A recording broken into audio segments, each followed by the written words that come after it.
fighting the best, being the best you can be in boxing. What is considered the best? How are you going to be the best in boxing? Is Terrence Crawford the best? Is Amir Khan the best? Is Canelo Alvarez the best? Is Errol Spence the best? Are the Charlo brothers the best? Is David Benavidez the best? I don't know. But what is considered the best? I guess everybody have their own spin on it. But I'm gonna tell you what, for me, what being the best is about, man. And then when I give my spin on what I think is the best, then it'll probably start making you look at a lot of these boxers as not who they really say they are, man. And I mean a lot of them. You know, here at this channel, man, I'm going to say this. And if you don't already know, I'm going to say it. You're not going to get any favoritism from me. I'm not riding with one boxer and then I'm just throwing the other ones in the garbage. You're not going to see me uplifting one boxer and then downgrading others. A lot of these channels do that. A lot of these big channels and some of these small ones. But it's definitely a lot of these bigger ones. They're they have tunnel vision when it comes to their fighter. You know, I see it a lot, man. It's like people put all these emotions into boxing as a fan or whatever, or a fanboy. They don't know how to take the emotion out of it. They don't leave it as logic. They want to put too much emotion and they start talking about, he's the best because, you know, they on top of the world, or they're making this amount of money, or yeah, this dude is the best because, you know, he's knocking out everybody and he's the best because he has all the belts. Really? Well, I don't think so, man. I don't think so. I don't think that's what the best is. See, you know, nowadays in boxing, it's become kind of like a sissy sport, man, in a sense, because, you know, in a previous video, I was talking about money, and I was saying, you know, you can't get mad at anybody that wants to make money and make it the easy way. And in some sense, that's true. But then when it comes to boxing, man, when you put it in those terms, in that aspect, you don't really get the best fights. You don't get the best when you start talking about money. You don't get the best. You don't get the best fights. And you seeing that right now all through boxing, you know, and it's sad and it's frustrating. And it makes for divaism. And all of these boxers, and if not all of them, most of them are divas. And I'm talking about all these dudes that's holding belts. Most of them that's holding belts are divas, bro. They're shaking and moving different. Their fans, their fanboys give them excuses to why they do what they do. You not gonna get no motherfucking excuses over here. And that goes for Errol Spence, Terrence Crawford, Canelo Alvarez, the Charlos, whoever. You're not gonna get that over here, man. So what is my spin on the best? The best boxer, bro. It could be somebody, bro, that has fucking 13 wins and 22 losses.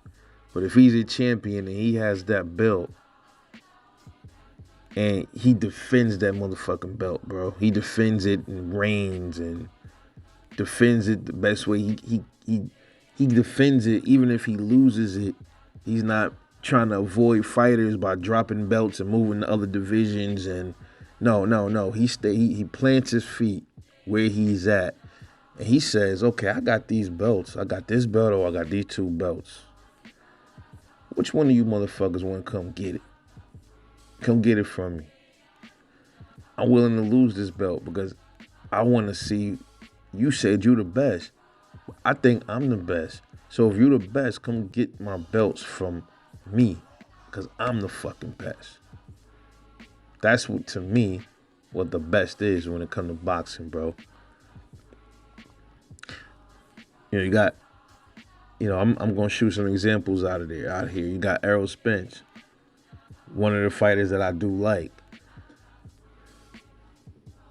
and the fanboys between Terrence Crawford and Errol Spence, they always going back and forth and blaming other. They're blaming one boxer, or now let me say this: there's a lot of stuff, a lot of reasons why a lot of times we don't get a lot of these fights is because a lot of the the dudes that they're handlers. You know what I mean? They're whether it's Al Heyman, Bob Arum. A lot of them is responsible for a lot of these fights not happening as well, for whatever reason. But at the same time, when these boxers keep opening their mouths, man, it make it look like it's their fault when these fights don't happen. Because when they keep opening their mouth and running their goddamn mouth so much and talking about, oh, I'm the A side, 1 minute I'm the boss, but call Al, and just all kind of contradictory shit, and or yeah, I'm not gonna fight him because he don't have a COVID. He need to take a COVID vaccine, or he's a kid. But then a minute ago, you just were talking about knocking him out, and motherfucker. I can't respect things like that, bro. It's sissy shit. And I don't care if you think this motherfucker's a lion or not. How you a lion, but you acting like a kitten? How you the boss, but you talking about call Al? How you you comfortable with just $3 million, just $3 million to fight? You feel like you done enough in the sport? Come on, man. And this is all these motherfuckers, bro. From Bud, Errol, they get a belt, and then everything, the whole shit changed, bro. Now, yeah, I get it. Belts are supposed to be used as a form of marketing, but you still got to keep it all the way 100, man. The sport is a sport where you supposed to fight, bro. You supposed to fight, man. You take on all comers, fam. Stop being, not being afraid to lose your belt or afraid to lose your zero, your O. Some people blame Floyd Mayweather for the way a lot of things is. I don't know, probably. I can't really put all the blame on Floyd Mayweather, but I mean, people watch the way he was moving when it came to certain things, and everybody want to emulate that. And I don't agree with that. The same, you can look at Floyd with it's a double-edged sword when it comes to Floyd Mayweather, man. It really is. But these dudes need to understand, y'all ain't gonna be Floyd, bro. Y'all never make the money Floyd make. None of these dudes are ever gonna make the amount of money that Floyd makes. I'm gonna repeat this. None of you boxers are ever gonna make what Floyd made. So stop fucking trying to be Floyd Mayweather. It's not gonna happen. Not in this lifetime. Maybe when you come back and reincarnate yourself, then you'll be better than Floyd Mayweather, or at least equal to him, bare minimum. So that's what's killing a lot of boxing, man. These dudes, like Canelo, for instance. Yeah, you call him,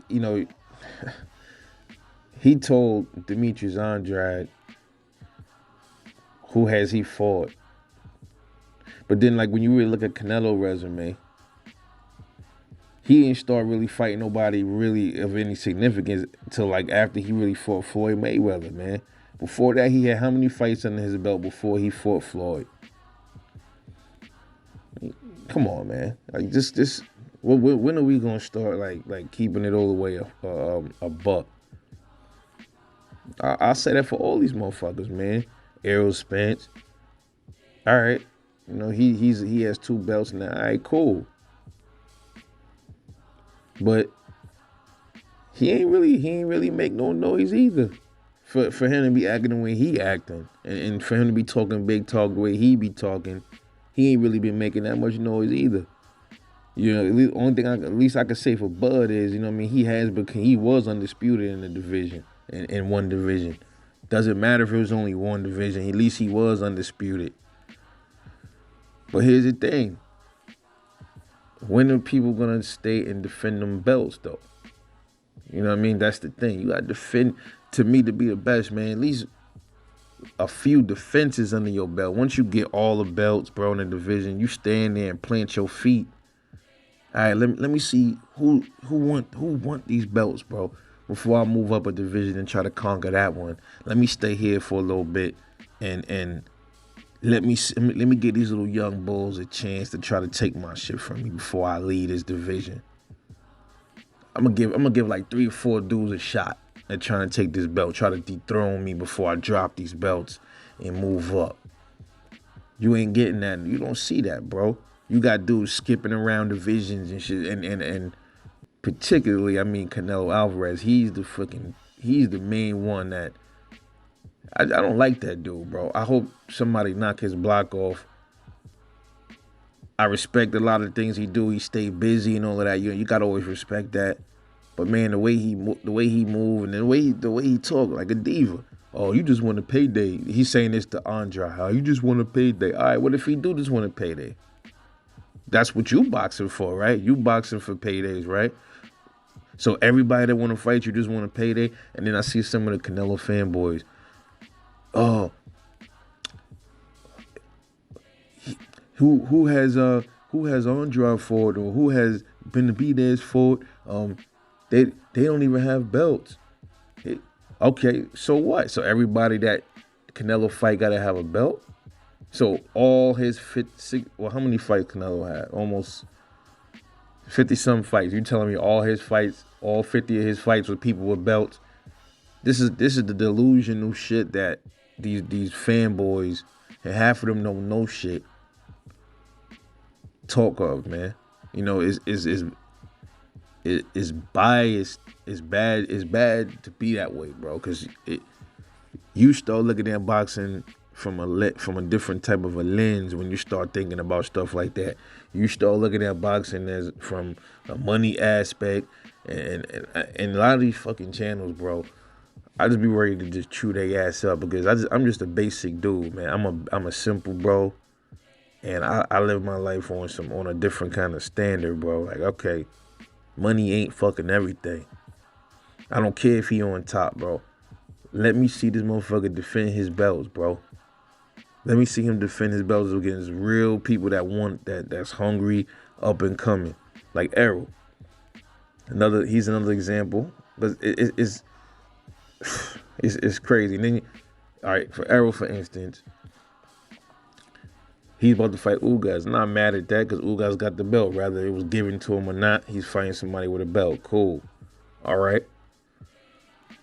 Once Errol gets that belt from Ugas, I don't want to hear no more bullshit. I want to see him get in the ring with Terrence Crawford. I don't want to see no more. I don't want to hear nothing about no A-side.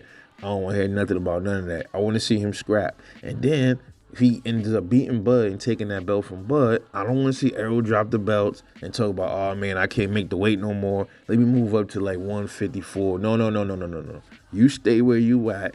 You said you the best.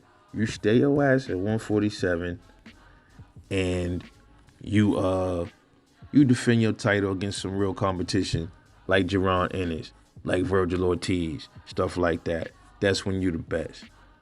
Otherwise, I'm tired of hearing this best bullshit. I'm sick of it.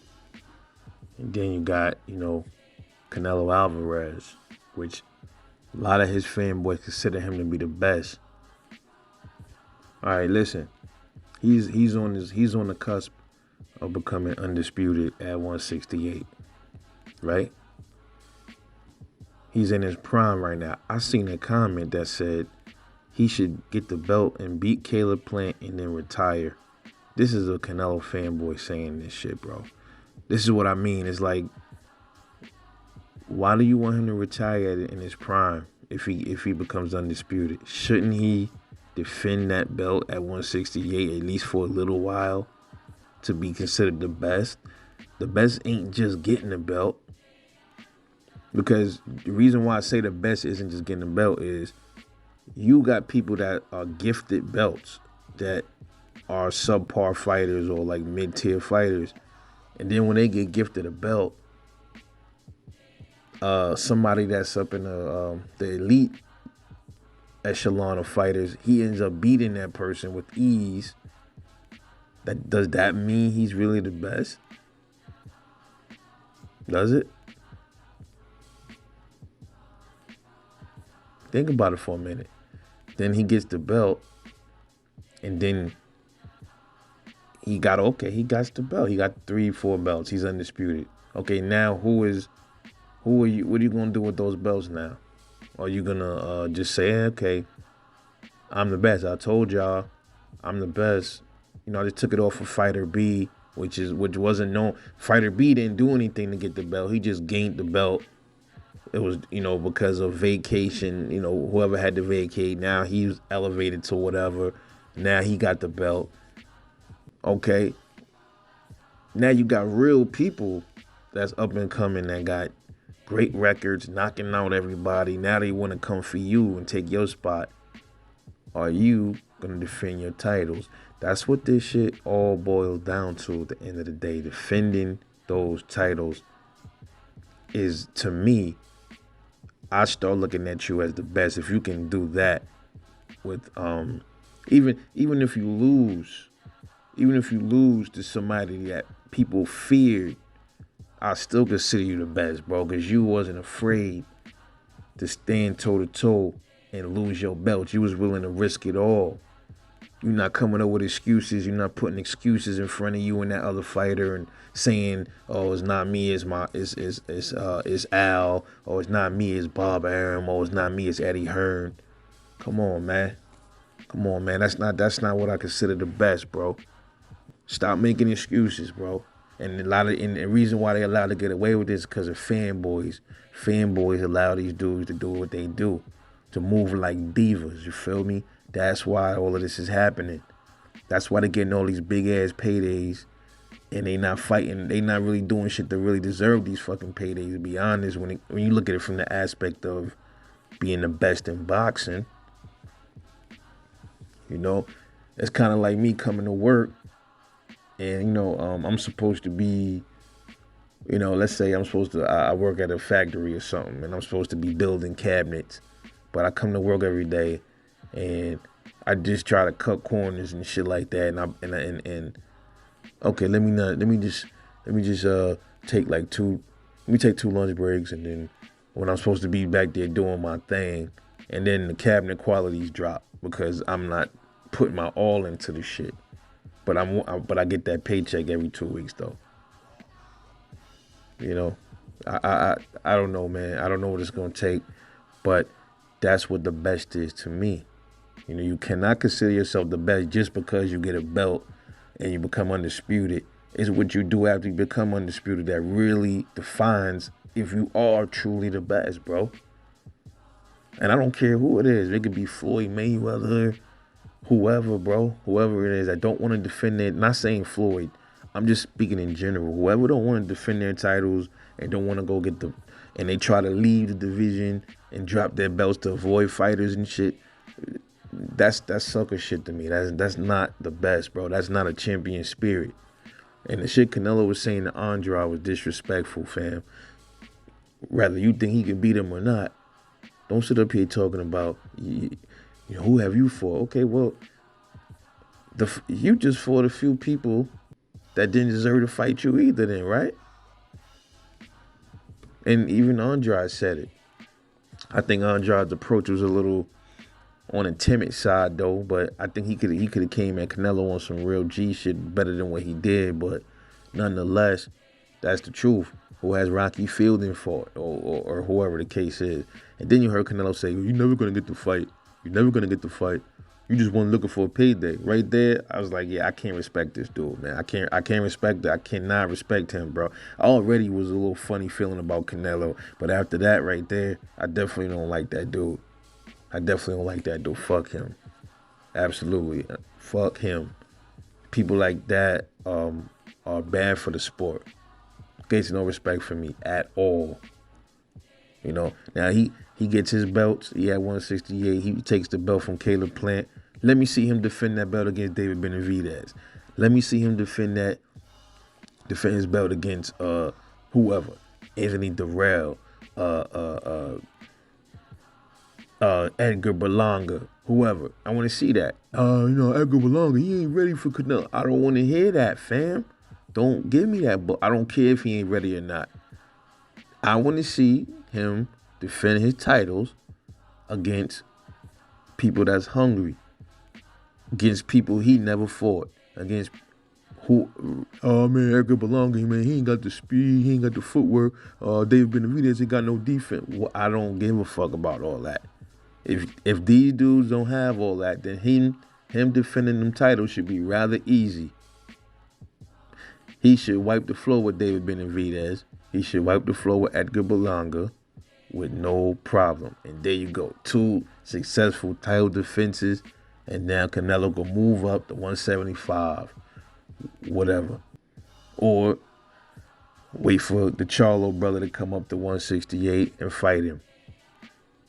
Defend your shit, bro. That's what it's all about. Defend your belt, fam. Defend it. Defend your titles, man. Don't run. And it's not just for Canelo, it's for whoever. Don't run when you become undisputed. State your ass where you at and take on some competition and defend your title. And then if you could do that however many times like they did back in the days, shit, man, you get all respect from me. I don't care if it's Canelo, Bud, Errol, the Charlos. There's a lot of, like I said, there's a lot of funny shit going on in boxing, man. And I'm not going to talk about that right now in this video, but this is about the best. That's to me what the best is. You cannot say you're the best if you ain't defending your title against the best. Because anybody can get a belt from somebody, man. Because especially if somebody was gifted a belt, that's easy. The real work comes when after you put in the work to get them belts, now you got to put in some more motherfucking work to defend them. You can't do that. You ain't the best to me, fam. I don't care if you Errol, Bud, Canelo, whoever the fuck you are. And it ain't about losses, bro. Because some of the best in the past, they had losses on their record and they still defended their titles, man. Fanboys, welcome to drop comments and prove me wrong about this. Like and subscribe, support the channel, man. This is Rebel Life Boxing. I'm out of here, man. Peace.